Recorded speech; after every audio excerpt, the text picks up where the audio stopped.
स्वागत है दोस्तों आप सभी का प्राइम एजुकेशन चैनल में। आज हम बात करने वाले लाभ हानि, प्रॉफिट एंड लॉस, इसका पार्ट 1 कॉन्सेप्ट जो हम क्लियर करेंगे आज। इसके कुछ महत्वपूर्ण बात हम जान लेते हैं। क्रय मूल्य, जो धन खरीदने में लगाया गया हो, जिस मूल्य से हम कोई वस्तु खरीदते हैं वह हमारा क्रय मूल्य है। इसी प्रकार विक्रय मूल्य, जिस मूल्य पर वस्तु बेची गई हो, ठीक है, जिस मूल्य से हमने वस्तु को बेचा हो वह हमारा विक्रय मूल्य होता है। क्रय मूल्य क्या होता है? सीपी, इसको हम सीपी से प्रदर्शित करते हैं, कॉस्ट प्राइस, ठीक है।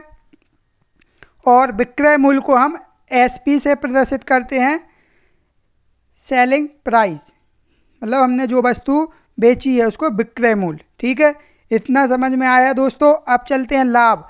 लाभ, यदि विक्रय मूल्य क्रय मूल्य से अधिक हो तो विक्रय मूल्य और क्रय मूल्य के अंतर को लाभ कहते हैं। सीधे सा बात यह है कि यदि विक्रय मूल्य हमारा क्रय मूल्य से अधिक हो तो हमें लाभ ही होगा, ठीक है। लाभ बराबर क्या होता है? विक्रय मूल्य माइनस क्रय मूल्य, यानी विक्रय मूल्य में से हम लाभ को घटा देंगे तो हमारा विक्रय मूल्य में से क्रय मूल्य को घटाएंगे तो लाभ निकल आएगा, ठीक है हमारा। अब ऐसे ही होता है हानि।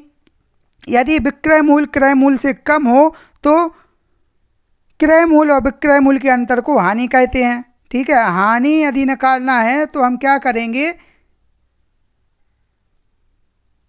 क्रय मूल्य में से हम विक्रय मूल्य को घटा देंगे। क्रय मूल्य ज़्यादा रहेगा, विक्रय मूल्य हमारा कम रहेगा, तभी हमें हानि होगी, क्योंकि हम बेच कम में रहे हैं किसी वस्तु को, ठीक है।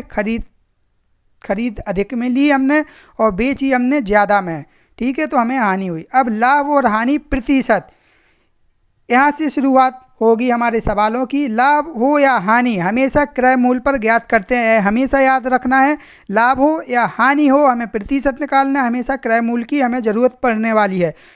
तो लाभ और हानि प्रतिशत का सूत्र है, लाभ प्रतिशत जब ज्ञात करते हैं तो क्या करते हैं? लाभ को रखते हैं, यानी कितने रुपए का लाभ हुआ गुणे 100 और बटे में क्रय मूल्य। क्रय मूल्य हमें बटे में रखना ही है, क्रय मूल्य से ही हम लाभ हानि प्रतिशत निकालते हैं। हानि प्रतिशत निकालना है तो कितने रुपए की हानि हुई हमें, तो हानि रखेंगे, गुणा में 100 रखेंगे, ठीक है, और बटे में क्रय मूल्य, तो हमारा हानि प्रतिशत ज्ञात हो जाएगा।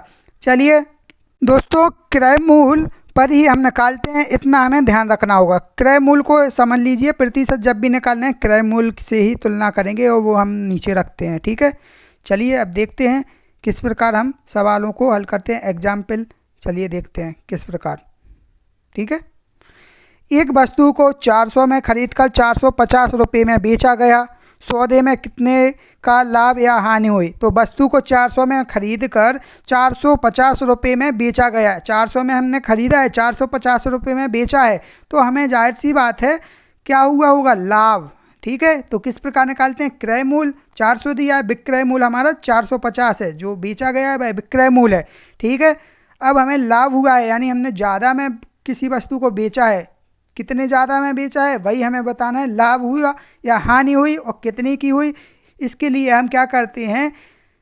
विक्रय मूल्य में से हम क्रय मूल्य को घटा देंगे तो हमारा लाभ निकल कर आ जाएगा। लाभ बराबर जितने रुपए का हमें लाभ हुआ है, तो लाभ कितने का हुआ? 450 में से हम 400 रुपये घटा देंगे, ठीक है, तो हमारा लाभ निकल आएगा 50 रुपये, तो 50 रुपये का हमें लाभ हो जाएगा। चलिए एक और एग्जाम्पल देखते हैं। एक साइकिल को 10,000 में खरीद कर 8,000 में बेच दिया गया, लाभ या हानि प्रतिशत ज्ञात करो। अब यहाँ पर हमें लाभ या हानि का प्रतिशत बताना है, ठीक है। एक साइकिल को 10,000 में खरीदा गया और 8,000 रुपये में बेच दिया गया, लाभ या हानि प्रतिशत ज्ञात करना है। तो सबसे पहले तो हम क्या करेंगे? कितने रुपए की हमें हानि या लाभ हुआ है वह निकालेंगे। तो हमने 10,000 में खरीदा और 8,000 में बेचा है, तो हमें कितने रुपए की हानि हुई यह हम निकाल लेंगे। तो क्या करेंगे? क्रय मूल्य में से हम विक्रय मूल्य को घटा देंगे, ठीक है, तो हमारा हानि निकल आएगा कितने का? 10,000 में से हम 8,000 घटाएंगे, 2,000 रुपये की हमें हानि हो जाएगी। हानि हुई है, 2,000 रुपये का लॉस हुआ है हमें, ठीक है। अब हमें लेकिन प्रतिशत बताना है, कितने प्रतिशत की हानि हुई है, यह हमें बताना है तो हम क्या करते हैं, हमने सूत्र बताया था फॉर्मूला, हानि प्रतिशत बराबर हानि जितने रुपए की हानि हुई है गुणा 100 और बटे में क्रय मूल्य, हमेशा क्रय मूल्य को रखना है। ठीक है, रख दीजिए। हानि हुई है हमें 2000 रुपये की, तो 2000 गुणा 100 और बटे में क्रय मूल्य। ठीक है, क्रय मूल्य हमारा कितना रहेगा, जिस पे हमने खरीदा था, यानी खरीदा कितने में है 10,000 रुपये में, 10,000 और गुणा में 100। ठीक है, अब काट लीजिए, 2 जीरो से यहाँ 2 जीरो, 3 जीरो से 3 जीरो कैंसिल कर दीजिए। चलिए 1 जीरो से यहाँ 1 जीरो, 10 दूनी 20, यानी हमें 20% की हानि हुई है। इस सौदे में हमें 20% की हानि हुई है, यही हमें बताना था। चलिए अब देखते हैं क्वेश्चन। रमन ने पुरानी बाइक 25,000 रुपये में खरीदी और 4,000 रुपये में उसकी मरम्मत में खर्च करके उसको 33,000 रुपये में बेच दिया, तो रमन को कितने प्रतिशत का लाभ हुआ, यह हमें बताना है। तो दोस्तों देखिए, उसने 25,000 रुपये की पुरानी बाइक खरीदी, 4,000 रुपये उसने मरम्मत में खर्च किए, तो उसको टोटल कितने रुपए की पड़ गई, यानी उसने खरीदी और उसने मरम्मत में भी लगाए, तो उसको कितने रुपए की पड़ी वो, तो 25,000 प्लस 4,000 यानी 29,000 रुपये की उसको पड़ गई। सीपी हो गया उसका 29,000 यानी कॉस्ट प्राइस यानी क्रय मूल्य। अब विक्रय मूल्य कितने में बेचा उसने, 33,000। एसपी सेलिंग प्राइस है 33,000। ठीक है, इतने रुपए में उसने बेच दिया, तो हमें कितने रुपए का लाभ हुआ, लाभ हुआ हमें 29,000 में खरीद कर 33,000 में बेचा, तो हमें 4,000 रुपये का लाभ हो जाएगा। 4,000 रुपये का लाभ हो गया। अब हमें लेकिन बताना क्या है, कितने प्रतिशत लाभ हुआ है, यह बताना है, प्रतिशत बताना है। तो हमें 4,000 का लाभ हुआ, तो लाभ प्रतिशत बराबर क्या होता है, लाभ गुणे 100 बटे क्रय मूल्य। ठीक है, तो लाभ हमें हुआ 4,000 रुपये का। ठीक है, तो लाभ की जगह रखेंगे हम 4,000 रुपये, 4,000 गुणा 100 बटे क्रय मूल्य। क्रय मूल्य कितना है 29,000। ठीक है, 29,000 रखा हमने। अब इनको काट लीजिए, 3 जीरो से 3 जीरो, यहाँ पर 100 का गुणा 4 में 400 बटे 29। ठीक है, 400 बटे 29 इनको काटिए आप।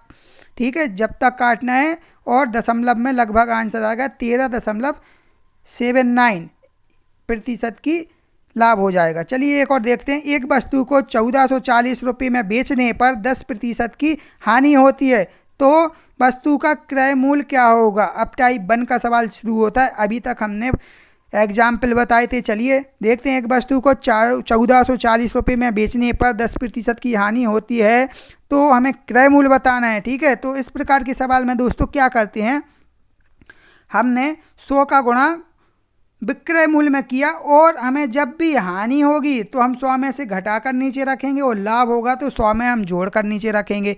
तो हमें हानि हुई है 10% की, तो 100 गुणे विक्रय मूल्य कितना है 1440, और हमें 10% की हानि हुई है, तो 100 में से हम 10 घटाएंगे तो कितना बचेगा 90। ठीक है, या तो फॉर्मूला हमने ऊपर दे रखा है उसको रख लीजिए, या फिर सीधा सा सिंपल तरीका है 100 गुणे विक्रय मूल्य और बटे जितने रुपए की हानि हुई है, तो उसमें 100 में से घटाकर काट लीजिए। 9 से 144 काटेंगे, 16 बार कट जाएंगे, 16 नम्मा 144, और 16 का 100 में गुणा करेंगे 1600 रुपये, यानी क्रय मूल्य उस वस्तु का कितना हो गया 1600 रुपये। ठीक है, यही हमें बताना था वस्तु का क्रय मूल्य क्या होगा, यही आंसर हो जाएगा। अब एक और देखते हैं। चलिए, एक वस्तु को, ठीक है, 1200 रुपये में बेचने पर 20% का लाभ होता है, तो वस्तु का क्रय मूल्य ज्ञात करें। ठीक है, अब भी हमें क्रय मूल्य बताना है। ऊपर वाले सवाल में हमें हानि हुई थी, यहाँ पर हमें लाभ हो रहा है प्रतिशत। ठीक है, तो क्रय मूल्य ज्ञात करना है हमें।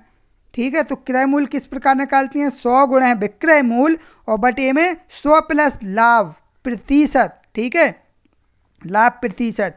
ठीक है, अब 100 गुणे विक्रय मूल्य, विक्रय मूल्य कितना है, कितने में बेचने पर 1200 रुपये में बेचने पर 1200 में बेची, और 20% का लाभ हुआ, तो 100 में 20 हमें जोड़ना है, हानि होगी तो 100 में से घटाना है। 120 हुआ, 100 में 20 जोड़े।